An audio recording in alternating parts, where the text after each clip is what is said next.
My question is to the Minister representing the Treasurer, Senator Cormann. The Westpac CEO resigned this morning, and I think we can all agree in this chamber that the Westpac money laundering scandal is truly shocking. What is most shocking is that AUSTRAC warned the banks about weakness in their IT systems as early as 2013, including that they were vulnerable to child exploitation by pedophiles. Minister, why wasn't the prospect that pedophiles were using the bank enough to curb Westpac's pursuit of profit? And why do you think Ian Narev's resignation from Commonwealth Bank just 2 years ago on nearly identical grounds wasn't enough to put the fear of God into Westpac, its CEOs, their senior management, to make them change their act? Minister representing the Treasurer, Senator Cormann. Thank you very much, Mr. President. And Senator Wilson, I've got to say that is a very good question. And I think that is a question that all of us are entitled to ask.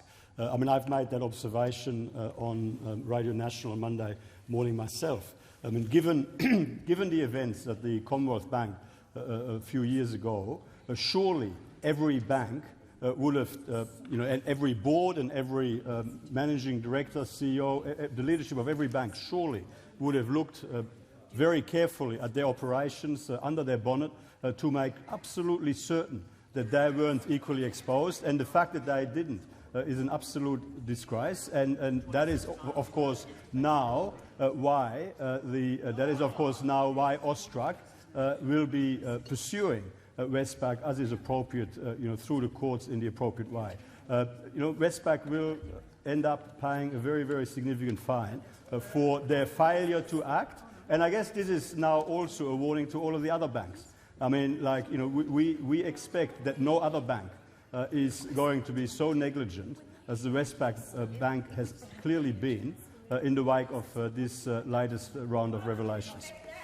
Senator Wilson, a supplementary question. Thank you, Minister. Brian Hartzer told a meeting of executives yesterday that more than anything, the bank needed to get mortgages going and get the Net Promoter Score going.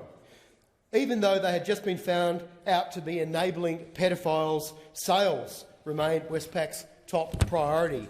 After $75 million Royal Commission and dozens of inquiries, I ask on behalf of most Australians, what is it going to take, Minister, to change the culture in Australian banks? Senator Cormann. Thank you very much, Mr. President. And in response to that question, well, the consequence of the revelations that Senator Wilson is referencing was pretty well immediate. I think all senators would be aware of the fact that the CEO of Westpac is stepping down, and I would be very surprised if there weren't further decisions along those lines over the coming weeks.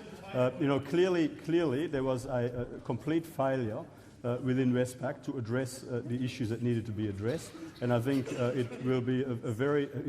this is a very clear warning to all other banks to ensure that they've got their affairs in order. Senator Wilson, a final supplementary question. Yes, I have a question and a suggestion. Minister, after a raft of scandals in the banking system, Israel decided that the banks would not clean up their act until the incentive culture was eliminated, and the Knesset legislated unanimously to cap executive pay in 2016. Minister, I ask on behalf of all Australians, I think we all agree there's been one scandal too many for the Australian people. Will you now act to stop the rot and legislate to cap executive pay in Australia? Order. Senator Cormann. Thank you very much, Mr. President. We will continue to implement the recommendations of the Royal Commission into the banking sector, which of course build on a substantial record of reform under governments of both political persuasions over a number of years now, and we will not stop until all of the necessary reform has been properly implemented.